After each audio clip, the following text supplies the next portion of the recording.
তো ফেরেশতাদের সাথে বন্ধুত্ব করতে হবে, শয়তানের সাথে না। ফেরেশতাদের সাথে বন্ধুত্ব এবং শয়তানের সাথে বন্ধুত্ব দুটো পরস্পর বিপরীত। কোরআনে হাদিসে এই পরস্পর বিপরীতে পরিপূর্ণ। বাড়িতে প্রবেশের সময় বলছেন আসসালামু আলাইকুম, তাহলে শয়তান পালিয়ে যাবে, কে ঢুকবে? ফেরেশতা ঢুকবে। একটা আর একটার বিপরীত, যেখানে শয়তান আছে ওখানে ফেরেশতা নাই, যেখানে ফেরেশতা আছে ওখানে শয়তান নাই। খাওয়ার সময় বিসমিল্লাহ বলবেন না, তাহলে কে খাবে? শয়তান খাবে। আর বলবেন তাহলে ফেরেশতা সাথে থাকবে, বরকত এবং রহমত হবে। এরকম একটা আর একটার বিপরীত। ফেরেশতারা হচ্ছে পূত পবিত্র। আপনি যত বেশি অজু অবস্থায় থাকবেন তত আপনি দুনিয়াতে মানুষ, কিন্তু আপনি ফেরেশতা। মানে আপনি ফেরেশতার লেভেলে পৌঁছে যাচ্ছেন দুনিয়াতে মানুষ হিসেবে থেকে। কেননা সব জায়গায় নূর তৈরি হচ্ছে, আমল নূর তৈরি করে। এই নূর কিয়ামতের মাঠে দেখা যাবে, কবরে দেখা যাবে। বাস্তবে আমল নূর তৈরি করে এবং নূরের মাধ্যমে আমল আসমানে উঠে যায়। ইলাইহি ইয়াসআদুল কালিমুত তাইয়্যিব, প্রত্যেকটা আমল নূরের মাধ্যমে আসমানে উঠে যায়। আপনি আমল করবেন, নূর তৈরি হবে, নূর। ওযু করবেন, নূর তৈরি হবে। এই নূর কিয়ামতের মাঠে দেখা যাবে, প্রজ্বলমান থাকবে মানুষের নূর। এবং আপনার নূর দিয়েই সিরাতে মুস্তাকিমে আপনি দ্রুত গতি তৈরি হবে, কবরের অন্ধকার আলোকিত হবে। সম্মানিত উপস্থিতি, তাহলে শয়তান এবং ফেরেশতা পরস্পর বিপরীত সৃষ্টি এবং একটা আর একটার শত্রু হিসেবে কাজ করে। মানুষের সিদ্ধান্ত নেওয়ার দায়িত্ব, মানুষ ফেরেশতার সাথে বন্ধুত্ব স্থাপন করবে না শয়তানের সাথে বন্ধুত্ব স্থাপন করবে।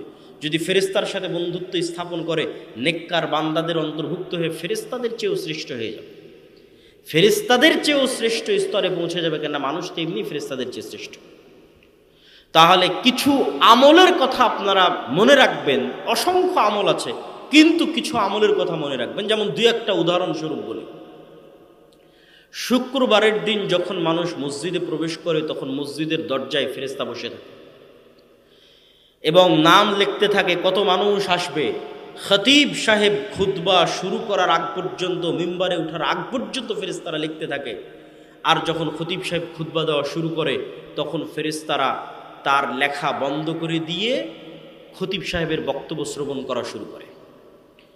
পৃথিবীতে একদল ফেরেশতা আছে যারা সাইয়ারুন, ভ্রমণ করতে থাকে। কোথায় মানুষ আল্লাহর নাম উচ্চারণ করছে, সেখানে গিয়ে তারা একসাথে ঘিরে ধরে এবং বসে, এবং সেখানে আসমান থেকে সাকিনা, রহমত এবং বরকত অবতীর্ণ হতে থাকে। যেমন আমরা যদি আল্লাহর সন্তুষ্টির জন্য এখানে একত্রিত হয়ে থাকি, তাহলে এখানে অন্য যে কোনো স্বাভাবিক সময়ের চেয়ে এখন ফেরেশতা বেশি আছে না কম আছে? এখন ফেরেশতা এখানে বেশি আছে। অন্য যে কোনো স্বাভাবিক সময়ের চেয়ে এখন এখানে ফেরেশতা বেশি আছে। রাসূলুল্লাহ সাল্লাল্লাহু আলাইহি ওয়াসাল্লাম ফেরেশতাদের বিষয়ে এরকম অসংখ্য হাদিস বলে গেছেন বিভিন্ন আমলের ক্ষেত্রে। যেমন কেউ যদি তার অসুস্থ ভাইকে দেখতে যায়, তাহলে তার জন্য ফেরেশতা ইস্তিগফার এবং ক্ষমা প্রার্থনা করতে থাকে।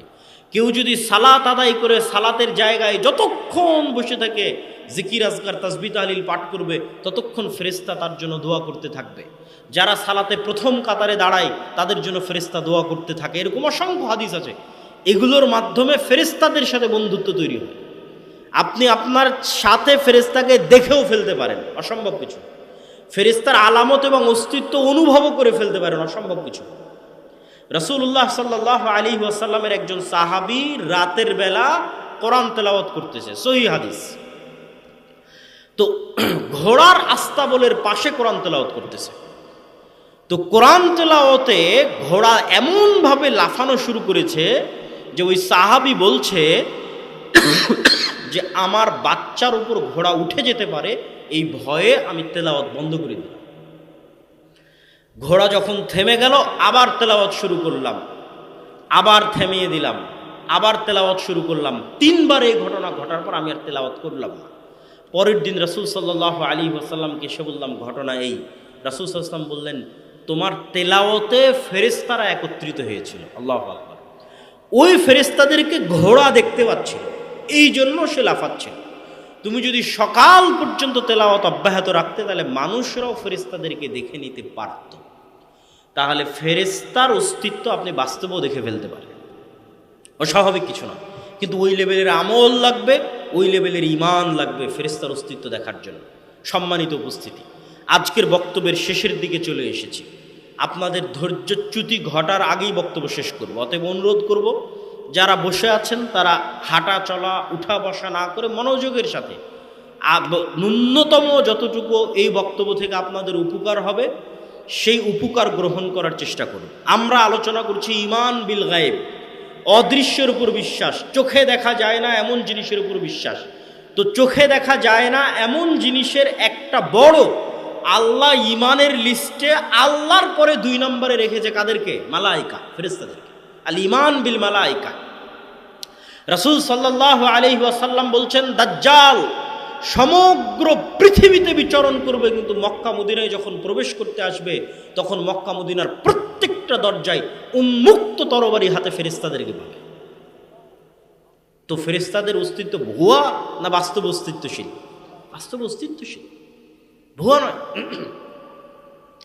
এবার দ্বিতীয় আর একটা ঈমানের সংক্ষিপ্ত কথা বলবো, আল ঈমান বিল আখিরাহ, পরকালের উপর বিশ্বাস। আমরা মুখে বলি যে আমরা পরকালে বিশ্বাস করি, বাস্তবে কেউ পরকালে বিশ্বাস করে না। পরকালের বিশ্বাস ইয়াকিনের লেভেলে নয়।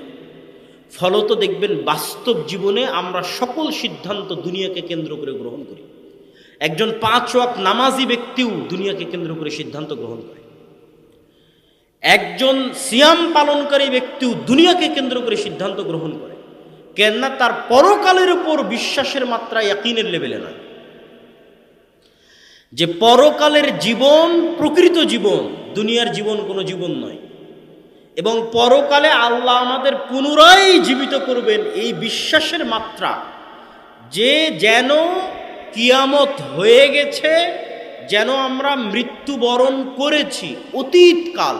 আল্লাহ সুবহানাহু ওয়া তাআলা কোরআন মাজিদে কিয়ামতের কথা বলতে গিয়ে বহু জায়গায় অতীতকালের কথা বলেছে, যে কিয়ামত সংঘটিত হয়ে গেছে, হবে এটা না। আব্দুল্লাহ বিন আব্দুর রাজ্জাক আজকের প্রোগ্রামে আসবে এটা সন্দেহযুক্ত। নাও আসতে পারি, নাও আসতে পারতাম, কিন্তু এখন আব্দুল্লাহ বিন আব্দুর রাজ্জাক এই প্রোগ্রামে এসে গেছে, এটা সন্দেহ না, এটা নিশ্চিত, নিশ্চিত। তো আল্লাহ বলছেন তোমরা বিশ্বাস করো। মানুষ কিন্তু বিশ্বাস করে এই লেভেলে, আমি মনে হয় মারা যাব। সবাই তো মরছে, আমিও মারা যেতে পারি, হয়তো কিয়ামত হবে, হয়তো জান্নাত এবং জাহান্নামে যাব। এই লেভেলের বিশ্বাস করলে আপনি কোনোদিন সঠিক সিদ্ধান্ত নিতে পারবেন না। আপনার বিশ্বাসের লেভেল নিয়ে যেতে হবে, মুসলমানদের বিশ্বাসের লেভেল নিয়ে যেতে হবে যে মৃত্যু হয়ে গেছে, আমি মারা গেছি। এটা কল্পনা করা কঠিন কিছু নয়। দেখেন আজকে 2025 সাল, আমরা এখানে যদি গড়ে 20, 30, 40 বছরের মানুষ বসে থাকি, তাহলে 2100 সালে, 2099 সালে আমরা কেউ পৃথিবীতে নাই, কেউ নাই। তাহলে এখন পৃথিবীতে 2100 সাল চলতেছে, আমরা সবাই পৃথিবী থেকে বিদায় নিয়েছি।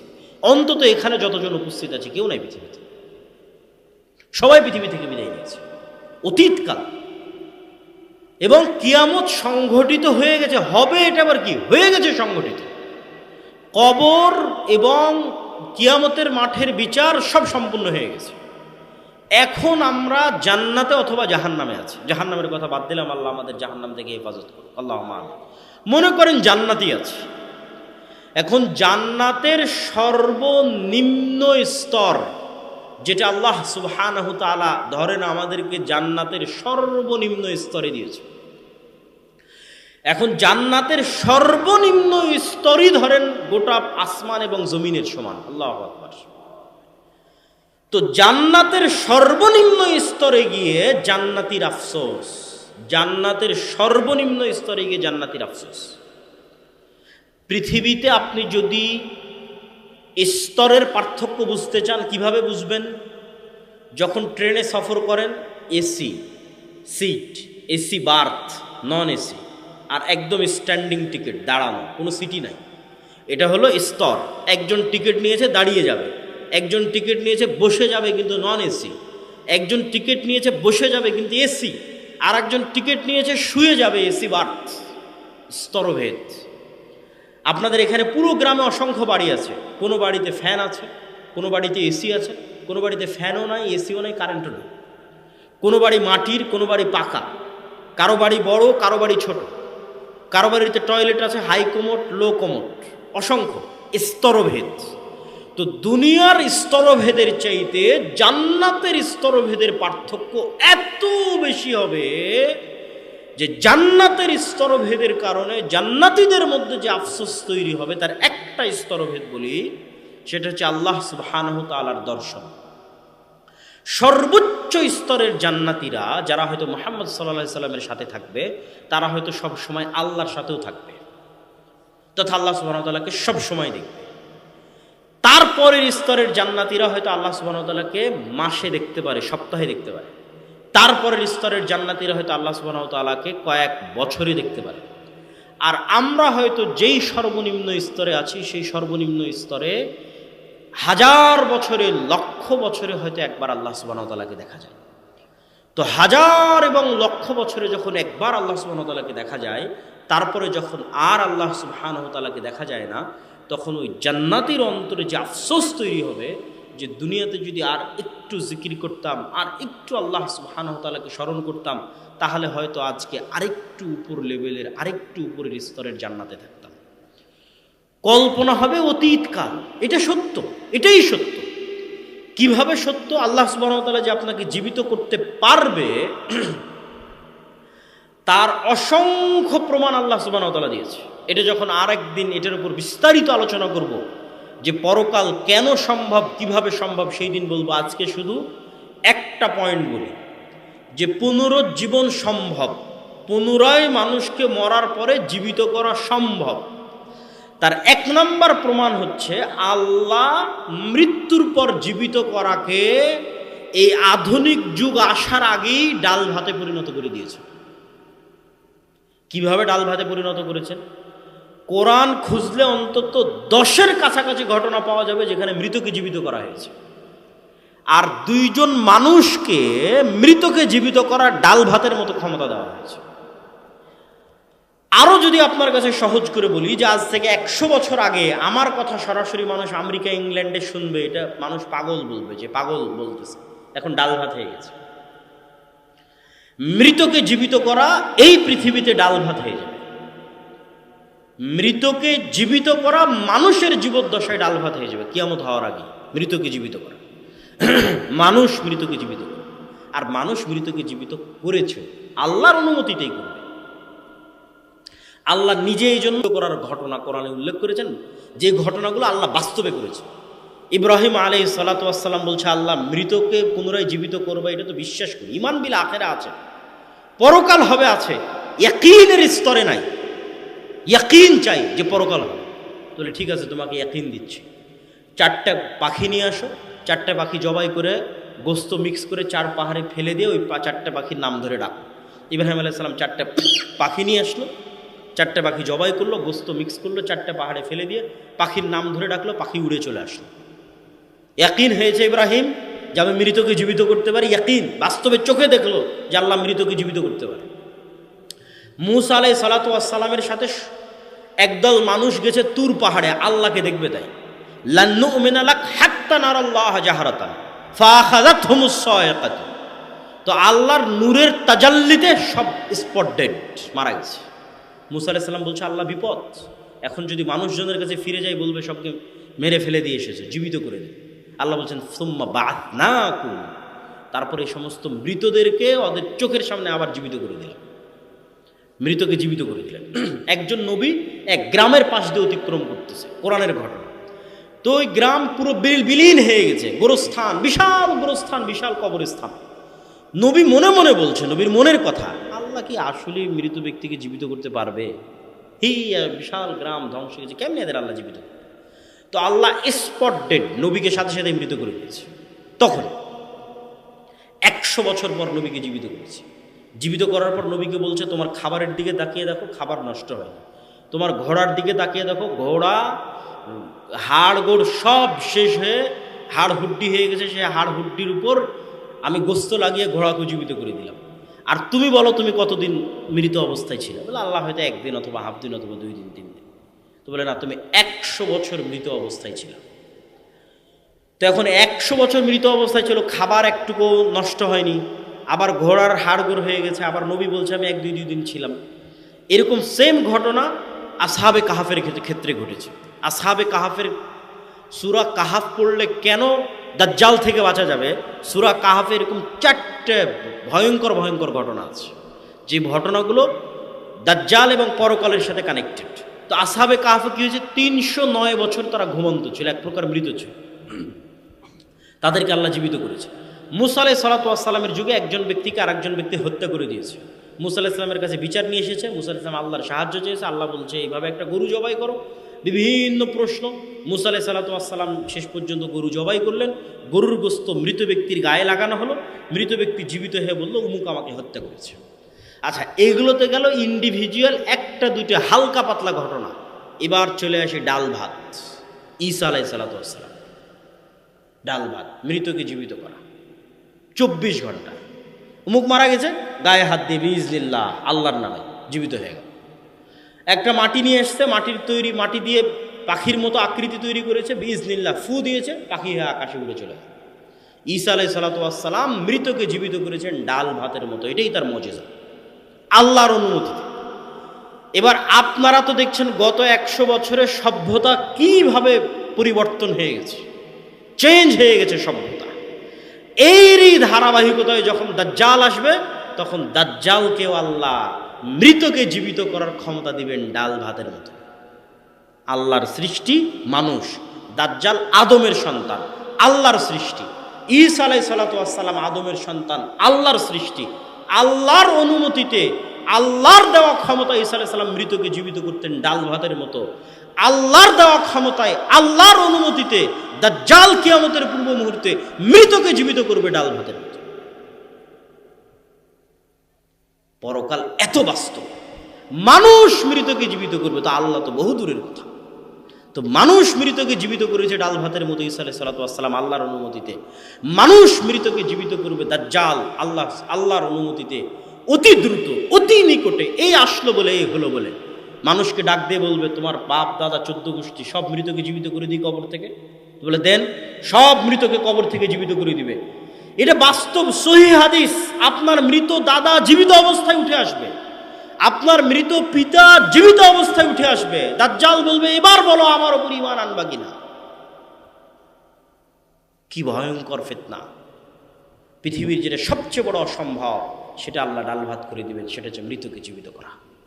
তারপরেও যদি মানুষ বিশ্বাস না করে যে না, হ্যাঁ মৃতকে জীবিত করা সম্ভব, তাহলে আর কিছু করার নাই। আর অসংখ্য দলিল এবং যুক্তি আল্লাহ সুবহানাহু ওয়া তাআলা পবিত্র কোরআন মাজিদে তুলে ধরেছে।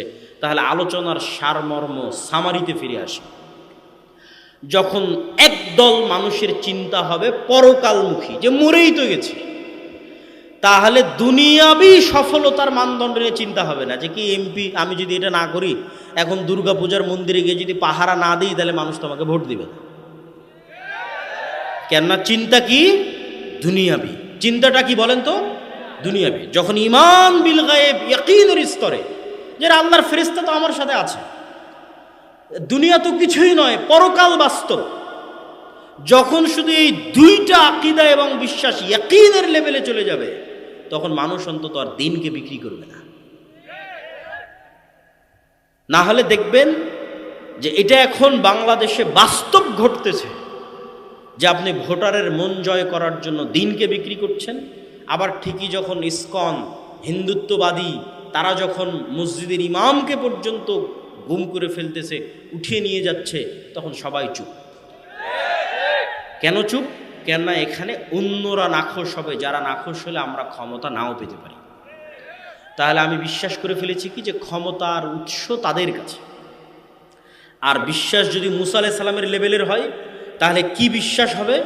যে আল্লাহ যদি মুসার লাঠিকে সাপ করে দিতে পারেন, তাহলে আমার দাবি দাওয়া, আমার আদর্শ যদি ঠিক থাকে, তাহলে আমেরিকার পারমাণবিক বোমকে পানি করে দিতে পারে। অসম্ভব কিছু। কেননা মুসলমানদের কাছে পৃথিবীর সবচেয়ে শক্তিশালী জিনিস আছে, সেটা হচ্ছে সাউন্ড টেকনোলজি। এইটা এখনকার বিজ্ঞান এখন পর্যন্ত আবিষ্কার করতে পারেনি, করাও সম্ভব না। সাউন্ড টেকনোলজির কিছু জ্ঞান, ওমা উতীতুম মিনাল ইলমি ইল্লা কালিলা, কিছু জ্ঞান আল্লাহ সুলাইমান আলাইহিস সালামকে দিয়েছে। সাউন্ড টেকনোলজি কি কঠিন কিছু না। এই মাইকেরও কথা বোঝার ক্ষমতা আছে। মাইকের জীবন আছে, হায়াত আছে, সে কথা বুঝে। পৃথিবীর প্রত্যেকটা জিনিসের কথা বুঝার ক্ষমতা আছে। আমরা জানি না কি বললে সে বুঝবে।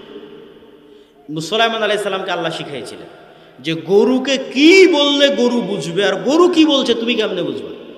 পিঁপড়া কি বলছে ওইটা তুমি কেমনে বুঝবে, আর তুমি কি বললে পিঁপড়া কেমনে বুঝবে। পাখি কি বলছে তুমি কেমনে বুঝবে, আর তোমার কথা পাখি কেমনে বুঝবে। এই কথা আল্লাহ কাকে দিয়েছিলেন? এই জ্ঞান সুলাইমানকে দিয়েছিলেন। সাউন্ড টেকনোলজির কিছু জ্ঞান আল্লাহ সুলাইমানকে দিয়েছিলেন। সাউন্ড টেকনোলজি কি আরো সারমর্ম করি।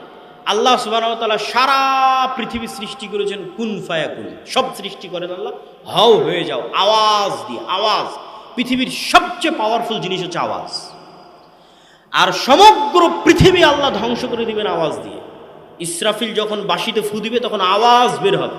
এই মাইকটাও ওই আওয়াজটা বুঝতে পারবে, এই আকাশ ওই আওয়াজ বুঝতে পারবে, এই সূর্য ওই আওয়াজ বুঝতে পারবে।